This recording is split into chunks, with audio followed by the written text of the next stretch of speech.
ബീഹാർ ഇന്ത്യയിലെ ഏറ്റവും പ്രധാനപ്പെട്ട സംസ്ഥാനങ്ങളിലൊന്ന്, വലിയ സംസ്ഥാനങ്ങളിലൊന്ന്. അവിടുത്തെ തെരഞ്ഞെടുപ്പ് അധികാരം വളരെ പ്രധാനപ്പെട്ട ഒന്നാണ് ഇന്ത്യൻ പൊളിറ്റിക്സിൽ എന്ന നിലയ്ക്ക്. വലിയ സവിശേഷത ഈ വരാൻ പോകുന്ന തെരഞ്ഞെടുപ്പ് ഫലത്തിന് ഉണ്ട്. ഡി ധനസുമോദ് ഞങ്ങളോടൊപ്പം ചേരുന്നു, ഡൽഹി ബ്യൂറോ ചീഫ് ഡൽഹിയിൽ നിന്ന്. ധനസുമോദ്, 8 മണിക്ക് തെരഞ്ഞെടുപ്പ് ഫലം വരാനിരിക്കെ മഹാഗഡ്ബന്ധൻ BJP ഓൾറെഡി അവരുടെ വലിയ പ്രതീക്ഷകൾ പങ്കുവെച്ച് കഴിഞ്ഞിട്ടുണ്ട്. മഹാഗഡ്ബന്ധൻ ഇപ്പോൾ അവരുടെ തെരഞ്ഞെടുപ്പിലെ വോട്ടെണ്ണലിന് ശേഷമുള്ള ഈ സത്യപ്രതിജ്ഞാ സമയം പോലും പ്രഖ്യാപിച്ച അത്രയും കോൺഫിഡൻസ് പറയാണ്.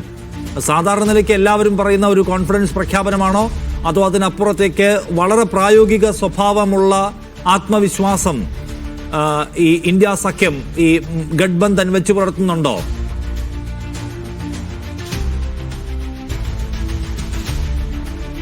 പക്ഷേ ഹിന്ദി ഹൃദയഭൂമിയിൽ, ഹിന്ദി സംസാരിക്കുന്ന മേഖലയിൽ BJPക്ക് ഒരു മുഖ്യമന്ത്രിയെ വാഴിക്കാൻ കഴിയാത്ത ഏക സംസ്ഥാനം ബീഹാറാണ്. അതുകൊണ്ട് തന്നെ ഇത്തവണ അരയും തലയും മുറുക്കി തന്നെയാണ് BJP എല്ലാവിധ ഒത്തുതീർപ്പുകൾ നടത്തിക്കൊണ്ടാണ് ഈ സഖ്യകക്ഷികൾ കൂടി സീറ്റുകൾ നൽകി അവിടെ അധികാരം പിടിക്കാൻ വേണ്ടിയുള്ള ഒരു കരുക്കൾ നീക്കിക്കൊണ്ടിരിക്കുന്നത്. പക്ഷേ ഈ തരത്തിലുള്ള ഈ കരുക്കൾ നീക്കിയതൊന്നും ഒരു പ്രയോജനവും ഉണ്ടാവില്ലെന്നും ഈ തരത്തിലുള്ള ഒരു എക്സിറ്റ് പോളുകളുടെ ഒരു ഗുണം ഈ NDAക്ക് ലഭിച്ചത് അത് ഒരു ഗോദി മീഡിയയുടെ ഒരു ഫലമാണ്, അതിൻ്റെ പ്രചരണമാണ് എന്നുള്ളൊരു കാര്യമാണ് തേജസ്വി യാദവ് പറയുന്നത്. തേജസ്വി യാദവ് 2 ദിവസം മുമ്പ് നടത്തിയ എക്സിറ്റ് പോൾ പുറത്തു വന്നതിന് ശേഷം നടത്തിയ വാർത്താ സമ്മേളനത്തിലും അദ്ദേഹം ചൂണ്ടിക്കാട്ടുന്നത് ഈ ഓപ്പറേഷൻ സിന്ദൂർ നടക്കുന്ന സമയത്ത് കറാച്ചി പിടിച്ചു, ഇസ്ലാമാബാദിലെത്തി, അവിടെ കറാച്ചിയിൽ ബോംബിട്ടു തുടങ്ങിയ കാര്യങ്ങളായിരുന്നു ഗോദി മീഡിയ പറഞ്ഞുകൊണ്ടിരുന്നത്. ആ തരത്തിലുള്ള ഒരു പ്രചരണം തന്നെയാണ് ഇപ്പോൾ സംഭവിക്കാൻ പോകുന്നത്. റിസൾട്ട് വേറെയായിരിക്കും എന്നുള്ളൊരു കാര്യം തന്നെയാണ് അദ്ദേഹം പറഞ്ഞത്.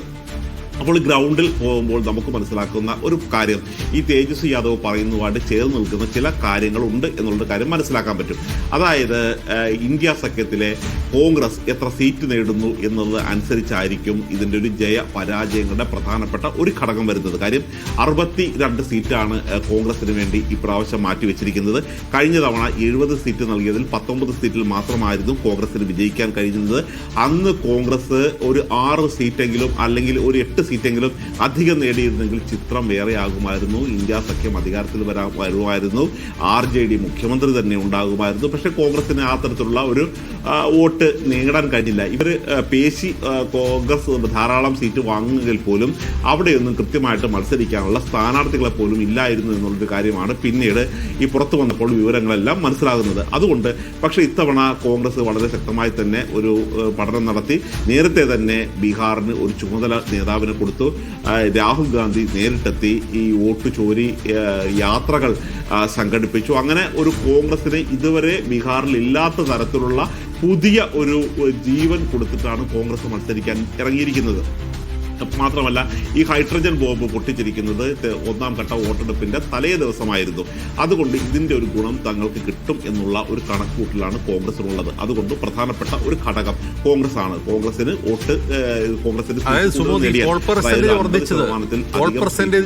ജനങ്ങൾ വർദ്ധിതാവേശത്തോടുകൂടി മഹാസഖ്യത്തിന് വോട്ട് ചെയ്തു എന്ന വിലയിരുത്തലാണോ അവർ?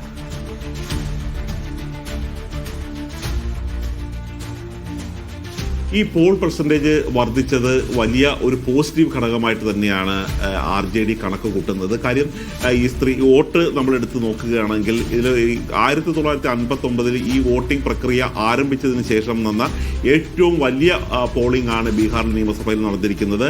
ഈ 90,740 ബൂത്തുകളിലായിട്ട് 67.13% പോളിംഗ് ആണ് അവിടെ നടത്തിയിരിക്കുന്നത്. ഇത് പുരുഷന്മാരുടെ വോട്ട് എണ്ണം ശതമാനം 62.98%, സ്ത്രീകൾ 71.78%. ഒരു സ്ഥലത്ത് പോലും റീപോളിംഗ് നടക്കേണ്ടി വരുന്നില്ല. 38 ജില്ലയിൽ ഒരിടത്ത് പോലും നടക്കേണ്ടി വന്നില്ല എന്നുള്ള കാര്യമാണ് പ്രധാനമായും BJPയും ഒപ്പം കേന്ദ്ര തെരഞ്ഞെടുപ്പ് കമ്മീഷനും എടുത്തു പറയുന്നത്. പക്ഷേ ഇവിടെ RJD പറയുന്നത് ഏറ്റവും കൂടുതൽ പോളിംഗ് നടത്തിയത് ഈ 1ാം ഘട്ടത്തിനേക്കാൾ മറികടക്കുന്ന തരത്തിലുള്ള ഒരു പോളിംഗ് ആയിരുന്നു 2ാം ഘട്ടത്തിൽ നടക്കുന്നത്. ഈ 2ാം ഘട്ടത്തിലാണെങ്കിൽ നടക്കുന്ന ഏരിയകൾ കിഷൻഗഞ്ച്, പൂർണിയ, അരാരിയ, സഹർസ, തുടങ്ങിയ ഏരിയകളിലൊക്കെയാണ്, സമസ്തിപൂർ തുടങ്ങിയ മേഖലകളിലൊക്കെ ആയിരുന്നു ആദ്യം ഒന്നാം ഘട്ടം നടന്നെങ്കിൽ ബാക്കിയുള്ള ഈ അതിർത്തിയോട് ചേർന്ന് കിടക്കുന്ന പ്രദേശങ്ങൾ, അതായത് RJDക്ക് കുറെ കൂടി സ്വാധീനമുള്ള മേഖലകളിലാണ് രണ്ടാം ഘട്ട വോട്ടെടുപ്പ് നടന്നത്. മാത്രമല്ല കഴിഞ്ഞ തവണ ഈ കിഷൻഗഞ്ച് പോലുള്ള മണ്ഡലങ്ങളിൽ വോട്ട് RJDക്ക് കിട്ടേണ്ടിയിരുന്ന പല വോട്ടുകളും ഭിന്നിക്കപ്പെട്ടിരുന്നു. അതായത് ഇപ്പോൾ അവിടെ ഒവൈസിയുടെ പാർട്ടി മജ്ലിസ് പാർട്ടി മത്സരിച്ചു കഴിഞ്ഞപ്പോൾ അവർക്ക് കിട്ടിയ സീറ്റ് 4 സീറ്റുകളായിരുന്നു അവർക്ക് കിട്ടിയിരുന്നത്. ആ തരത്തിലുള്ള പിന്നെ BSP മത്സരിച്ചപ്പോൾ 1 സീറ്റ് കിട്ടിയിരുന്നു തുടങ്ങിയ കാര്യങ്ങളുണ്ട്. അതുകൊണ്ട് പക്ഷേ ഇത്തവണ ഇന്ത്യ സഖ്യം ഒരു കൂട്ടായ്മയായിട്ട് ഇന്ത്യ സഖ്യം ഇപ്പോഴാണ് വന്നത്. അതുകൊണ്ട് ഈ കോൺഗ്രസ് RJD ഒറ്റക്കെട്ടായി തന്നെ മത്സരിക്കുന്നു. രാഹുൽ ഗാന്ധിയുടെ ബൈക്കിലേറി അല്ലെങ്കിൽ തേജസ്വി യാദവ് ഓടിക്കുന്ന ബൈക്കിൽ രാഹുൽ ഗാന്ധി പോകുന്നു. ഇവർ ഒരുമിച്ച് രാഹുൽ ഗാന്ധി നയിക്കുന്ന ജീപ്പ് ഓടിക്കുന്നത് തേജസ്വി യാദവാണ്. അങ്ങനെ ഒരു വലിയ ഐക്യത്തിന്റെ സന്ദേശം നൽകിയിട്ടുണ്ട്. അതുകൊണ്ട് ഒരു വോട്ട് ഒരിക്കലും ഭിന്നിക്കാൻ സാധ്യതയില്ല എന്നുള്ളൊരു കാര്യം തന്നെയാണ് പറയുന്നത്. മാത്രമല്ല അവിടെ പല ഏരിയകളിലും വളരെ ശക്തമായ സ്വാധീനമുള്ള പാർട്ടിയാണ് CPIM. ആ പാർട്ടി നിൽക്കുന്നത് ഇന്ത്യ സഖ്യത്തിൻ്റെ ഒപ്പമാണ്. അതുകൊണ്ട് ഈ രണ്ടാം ഘട്ടം വോട്ടെടുപ്പ് നടക്കുന്ന മേഖലകളിൽ തന്നെ വോട്ട് ഭിന്നിക്കാനുള്ള ഒരു ശേഷി മാറി. മാത്രമല്ല ഈ കനത്ത പോളിംഗ് എത്തിയിരിക്കുന്നത് തങ്ങൾക്ക് അനുകൂലമാണ് എന്നുള്ള കാര്യത്തിൽ ഉറച്ചു നിൽക്കുകയാണ് RJD. പക്ഷേ അപ്പോൾ പോലും ഈ സ്ത്രീകളുടെ വോട്ടിങ് പുരുഷന്മാരുടെ വോട്ടിങ്ങിനേക്കാൾ ഒരു 11% തന്നെ വോട്ട് കൂടുതലുണ്ട്.